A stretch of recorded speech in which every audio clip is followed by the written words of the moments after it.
Hi, it's Charlotte. It's Charlotte. Hope you've been doing well.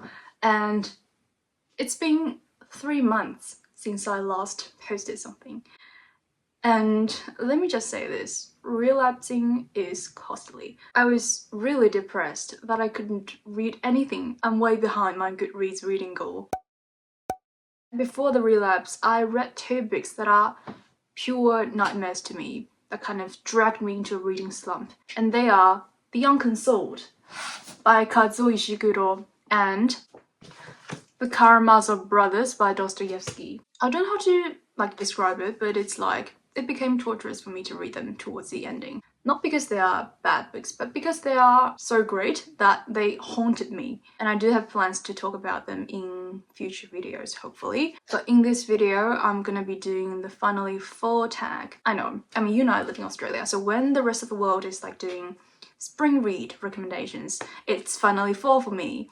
I don't know what purpose this video is gonna serve, but I do hope you have fun watching me talk about books after a gigantic reading slump. And also, it's a memorable day today because the daylight saving just ended, and I am always more excited about this day than Christmas or my birthday. And I'm so happy that it's finally getting colder because the temperature this past summer was off the charts, and I can finally wear this cardigan. The first question or prompt is, in fall, the air is crisp and clear. Name a book with a vivid setting. And for this one, I'm gonna go with The Master and Margarita. The story opens on a hot spring evening, which, well, has nothing to do with autumn. And the first chapter is titled Never Talk with Strangers, which is intriguing enough because you know someone will willy-nilly talk to a stranger and something tragic is gonna befall them. And in this case, it's a severed head. A guy named Bellios learns from a stranger that he is going to die within a couple of hours by decapitation. And indeed, later in the story, he has a tragic tram accident and loses his head in the process. And this stranger, by the way, is none other than the devil Satan himself, who manifests himself as Professor Volant, who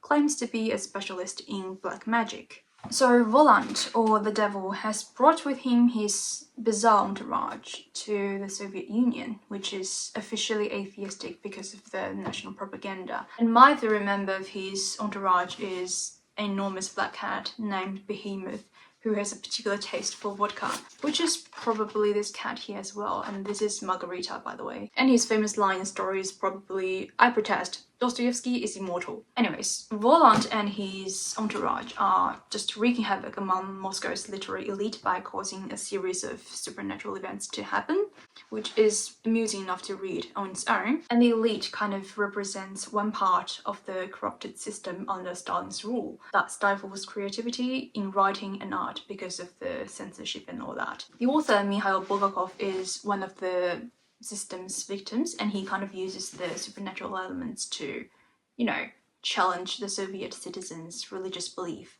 Like in one of Volant's magic shows, which takes place at night, one member of his retinue makes money rain and people fight to get it.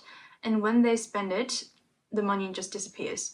And Volant also kind of just rips a person's head off and then reattaches it back on. And also, the story setting oscillates between Moscow in the 1930s and Jerusalem, so it's kind of a whimsical, satirical, quasi-biblical allegory that ridicules the USSR. And also, the iconic line of this book is "Manuscripts don't burn," because the author, Bulgakov himself, burned the manuscript of The Master and Margarita after 2 years of hard work in 1930, only to begin writing it from scratch the following year. And he would work on this book till the end of his life, although this book wouldn't see full publication until 26 years after his death. Next one is Nature is Beautiful, but also Dying. Name a book that is beautifully written, but also deals with a heavy topic like loss or grief. I should mention that I'm gonna pick as many books as I can from the ones that I read this year. So for this one, I am gonna go with Little Women. I think I gave it 4 stars on Goodreads, but on second thought, it really should be 5 because it's such a great book, not only for children, but for literally anyone at any age.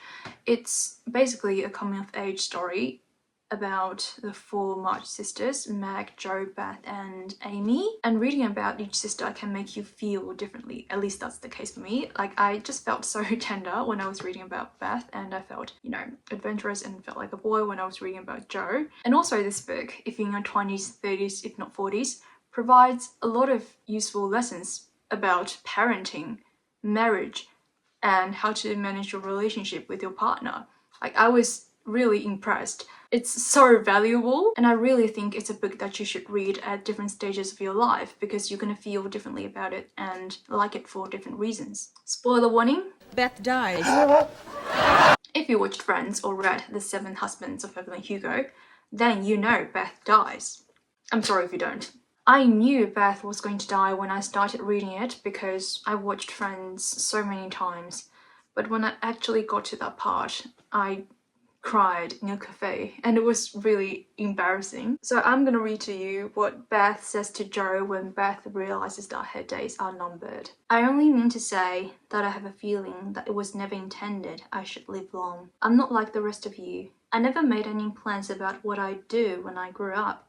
I never thought of being married, as you all did. I couldn't seem to imagine myself anything but stupid little Beth, trotting about at home of no use anywhere but there. I never wanted to go away, and the hard part now is the leaving you all. I'm not afraid, but it seems as if I should be homesick for you even in heaven. When I read it outside in that context of the story, like, tears just streamed down my face. Like, I don't think she is my favorite March sister. I think it's still Jo, but I feel like she has a special place in my heart. The next prompt is: fall is back to school season. Share a non-fiction book that taught you something new. For this one, I'm gonna go with two books: Educated by Tara Westover and Thinking Fast and Slow by an author whose last name I don't know how to read.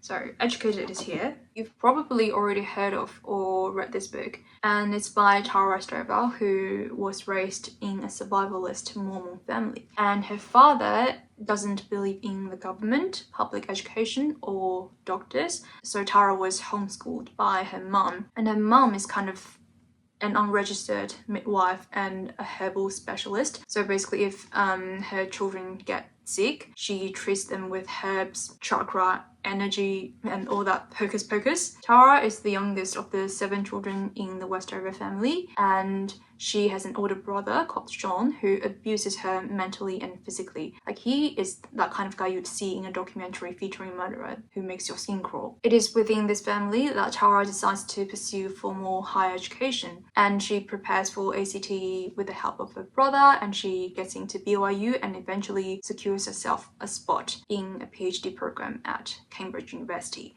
I feel like the climax of her story comes when she realizes how much education, or the pursuit of it, has cost her, because education has opened her eyes and she sees how disillusioned her parents are, and at one point they want to almost disown her and claim that she is, you know, kind of possessed by the devil, unless she admits that her older brother never abused her, which is not true. It was really disheartening to read, and she asks herself, what is a person to do when their obligations to their family conflict with other obligations to friends, to society, to themselves? Like, she could just do what her parents ask her to do, to admit that nothing has happened between her and her older brother, but she chooses the right path, even if it entails that she is cut off from most of her family. And she says, everything I had worked for, all my years of study, had been to purchase for myself this one privilege, to see and experience more truths than those given to me by my father, and to use those truths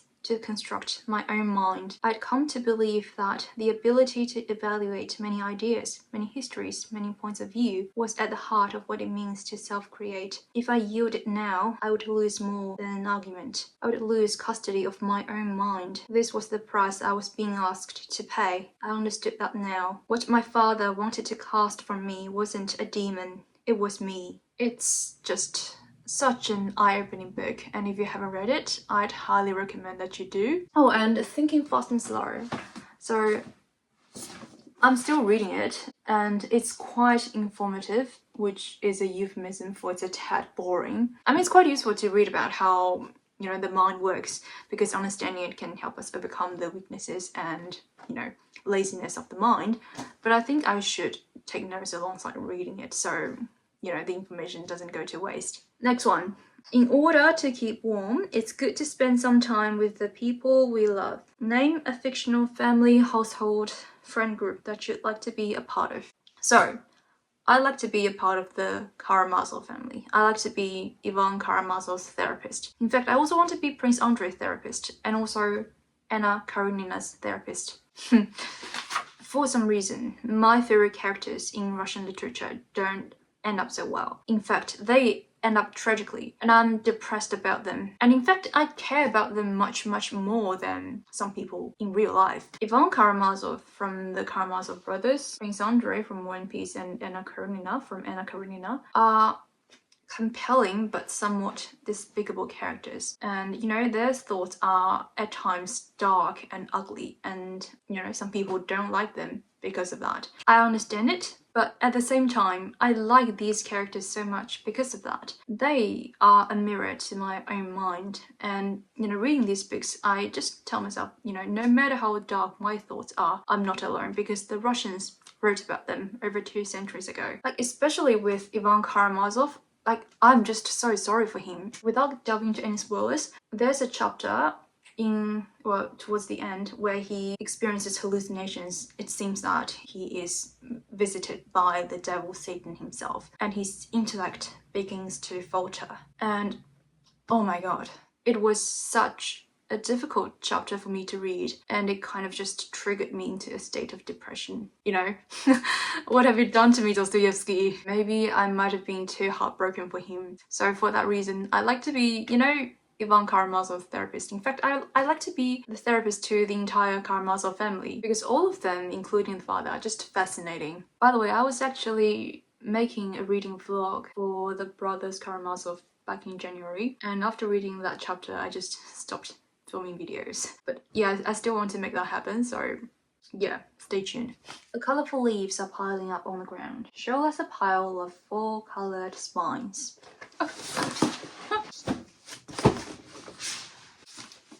Oh my god! Oh no. Oh my goodness. RIP. Okay, here are the books, and most of them are orange, and I put Little Women in the middle, and the one in Japanese is Clara and the Sun. Fall is the perfect time for some storytelling by the fireside. Share a book wherein someone is telling a story. Okay, here comes the perfect book that keeps you company on a cold, rainy night. The Woman in White. I loved it, although I read it last year. I've been watching some anime shows recently, and it struck me how much I enjoy the Victorian setting. And it's a Victorian novel, and it's one of the earliest detective novels as well. And it's more than 700 pages long, but never at one point did I find it boring. It's so gripping. It's just perfect for autumn, especially when you read it late into the night by the fireside. So the story has multiple narrators, and it's told, so it's like many people are telling the same story but from different perspectives. And I did mention it in a wrap-up that I did last year. I think it's the October wrap-up, and I just feel like the more I talk about it, the less fun it sounds. So I think I just read you the blurb, which is pretty much what you need to know about the story. I think it's best if you go into this book not knowing anything about it. The first and greatest of the best-selling Victorian thrillers known as sensation novels, The Woman in White opens with a chilling encounter between drawing teacher Walter Hartwright and a ghostly female figure on a moonlit road. From this moment, Walter is drawn into a terrifying world of intrigue, crime, disguise, and insanity as he tries to save his beautiful pupil Laura from the sinister plans of Sir Basil Glyde and the Napoleon of crime, Count Fosco, in one of the most gripping plots in English fiction. 7. The nights are getting darker. Share a dark, creepy read. Oh, okay, I have another perfect book, which I just received, which means I haven't read it yet, but I have watched the anime show. So let me just open this parcel. So here's what's in the parcel. This is 君たちはどう生きるか. And this one, 夢を叶えるぞ. I don't know if it's been translated into English or not. And this one is 20代で立ち券. At this one, I'm just reading Japanese book titles to you because I don't believe this one has been translated into English. Oh, this is a manga. Okay, where is it? Let me just take this one out. It's this one that I want to talk about. It's another, and it's split into 2 volumes. So this is the second volume, and I've got the first volume at home. And these, by the way, are the Blu-rays of Evangelion. I don't know how you should read it, but in Japanese it's Evangelion. And this is 52Hz no Kuchira tachi. And there is a story printed underneath the cover. And the last one is this book, Stories to Read Before Bedtime. 寝る前に読んでください. So again, here's another in 2 volumes, and I only watched the anime show, and that was when I was in year 7, and it's one of the first thrillers that I've ever watched, and it was properly creepy and gothic, and these, by the way, have been translated into English, so if you search another on Amazon, it's gonna appear. So the story takes place in the 90s at a middle school where our main character, a boy called Sakakibara, transfers, and there's another main character who is a girl called Misaki, and she, for some reason, is ignored by the entire class, including the teachers. And it's not like they are, bullying her, but it's just they literally treat her as if she doesn't exist. And because Sakakibara just transfers to that school, so he doesn't know about the curse that is undergoing in his class. And it seems that the entire class is withholding some important information from him, including the reason why they have to ignore Misaki. And then in almost every episode, there's a character in the main guy's class who dies in some kind of gruesome way. Like this is how a character dies from an umbrella, because she falls down the stairs and her umbrella just flies out of her hand and the tip of it impales her throat. And there's a teacher who can't take the situation anymore and commits suicide in the class in front of everyone, which was really traumatizing to watch when I was 13. I can't recall the reason why people in that class just started dying all of a sudden, because it was like a long time ago that I watched it. But there is, I remember, a detective element to it where the chain of deaths is put to a stop by the 2 main characters. So yeah, I'd highly recommend the anime show to you, and also I love the opening song and I love the main girl. And yeah, so but if you don't want to watch the anime show, then read the books. I'm gonna read them soon as well. The days are getting colder. Name a short, heartwarming read that could warm up somebody's cold and rainy day. And for this one, I'm gonna pick a short story by Dostoevsky, and it's White Nights. I think it's perfect for this prompt. The first few pages of the story struck me as surprisingly upbeat, and the majority of the story is really heartwarming and wholesome, which is really different to, what you expect of Dostoevsky's works. And the reason is because it was written either in or before 1848, which is before the year when Dostoevsky was sentenced to death by firing squad, which of course turned out to be a mock execution, and also before he was released from the prison in 1954, I believe. And those years left a huge, indelible mark on his perspective towards life and death and religion, and he started to write about things that are, fundamentally and morally important. So yeah, it's one of Dostoevsky's earlier works, and I think it's just as brilliant as his later works, but of course in a different way. So yeah, White Night is kind of a bittersweet story. It's like sweet, sweet, sweet, sweet, and then sad. I literally cried when I got to the end of the story, which makes me think it's very fitting for this prompt and this season, because I want a touch of poignancy in a heartwarming story. And life is but a series of goodbyes, and one of the things the story is trying to tell, I think, is that most of the connections in our life are destined to be fleeting, and it makes me sad, and I think that's what made me cry. So the story is set in St. Petersburg, and we follow the protagonist, a dreamer, aka the narrator, who doesn't have a name and who wanders the streets during the summer white nights, which again has nothing to do with autumn. One night he encounters a young woman who is crying, so he strikes up a conversation with her and learns that she is pining for someone she loves and is waiting for him to return to her. So the narrator decides to wait with her over several nights, and in the process falls in love with her.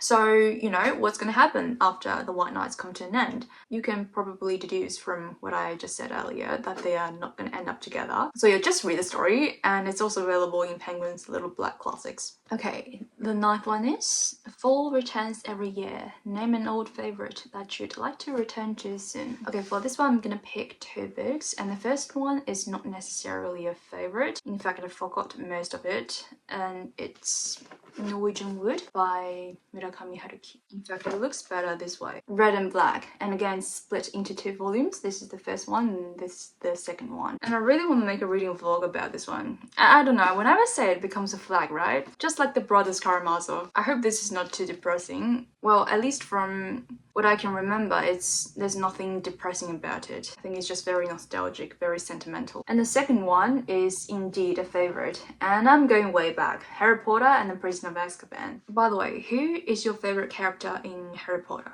I want to know. For me, it's always been Sirius Black. I think I told many people that my favorite character is Sirius Black, but I never told a single soul the reason why. And it's really simple. Because my parents divorced when I was 4, and I think my dad had custody of me, but they were so busy that I just had to move between them every other week from the age of 4 to 14, except school holidays, which was really mentally exhausting for me. And for the most of the time, I had to be with my stepmom, whom I just don't really like. So I kind of hated the place where I used to call home, and I kind of coveted a place of my own where, just nobody can reach me. I kind of wanted a sanctuary where I could be free from the influence of the adults around me. And that's kind of the place that Sirius promises Harry towards the end of that book. But I did feel very lonely when I was reading the book, because Harry has Sirius, but I, had no one. And I just couldn't help but feel envious at the same time. And I also thought, that was when I was 11, I think, that if Harry is to live with Sirius Black, then this book would be a fairy tale. And this series would be a fairy tale. Because Harry living with his family, with his godfather, just sounds too perfect, too good to be true. So that's when I thought, well, Sirius is probably going to die. And he does. So yeah, speaking about Sirius makes me want to cry. I think that's the reason why I never wanted to tell people that my favorite character is Sirius Black, because I'm gonna cry. So yeah, Harry Potter and the Prisoner of Azkaban did mean a lot to me when I was little, so I want to return to it soon. And the last one is, fall is the perfect time for cozy reading nights. Share your favorite cozy reading accessories. Oh, this is such an extra question, and I'm just gonna share my bookmarks. This is the one that my dad got me when I was in year 7, and this is a maple leaf bookmark that a friend from Canada got me when I was in year 9, and I think it's made from leather. Okay, I think that's everything I have to say. And yeah, hopefully I can get this video up by the end of this week. It's it's Sunday, so next week. And yeah, I hope you have a wonderful rest of the week, and I'll see you soon.